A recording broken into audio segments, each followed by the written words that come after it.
Final day Musikfest 2022 in between Fest Plots and Plaza Tropical. Catching a band and some live music in the background. This is kind of like today it's the wind down, kind of a musically neutral spot and low noise. Last night, phone died on the battery.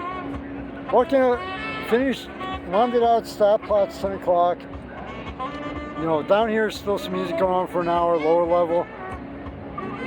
Sunny Courtyard is still a band. There's still a band for going on, I think going on at the Main Street Plaza, but everything was winding down. Last hour Musikfest. I'm walking on Main Street. All of a sudden I hear this metal band.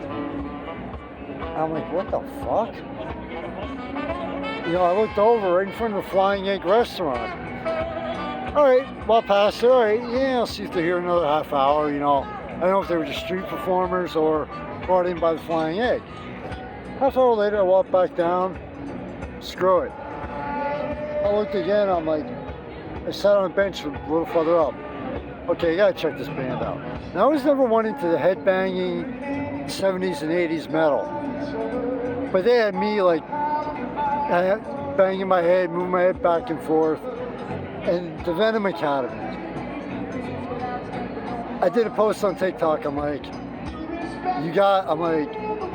reminding Musikfest what metal is. Guitarist standing on the chair, on the one chair, just completely absorbed in the music.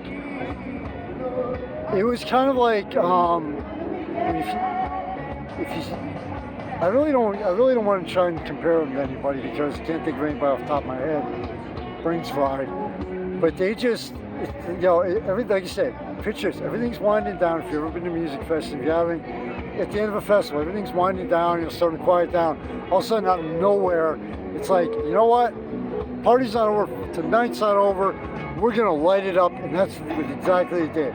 I saw a couple other bands, Screaming Females, Slingshot Dakota. I know there's some other great rock bands here. Mind Maze, Catbite, I know is different. There's some, but all these bands, it's like I said on two of them, a shot of adrenaline Musikfest needed. Well, you know what?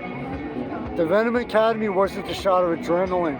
The Venom Academy was the overdose of adrenaline that Musikfest needed. Seriously, just the originals they did, and after I talked to the band after, I believe that was their first actual show, and they fucking nailed it. You had people stopping by everywhere from young people in your teens all the way up to people in their 60s and 70s to check. It's like, okay, what's going on here? And they actually stuck around for at least a few minutes. It was fucking amazing. Venom Academy, I gotta see one of their full shows, probably next year, or later this year or next year. And just, wow. If you could see a smile on my face. So, take care everybody. Between T-Mobile Plaza Tropical, on the street between Fest Plots and Plaza Tropical, winding down the final hours of Musikfest 2022, having a great time, enjoying it, great food, great music. Yeah, great alcohol and good Diet Coke. Great Diet Coke. Michael Phoenix, founder and staff. Take care everybody. Have a great summer. Stay safe.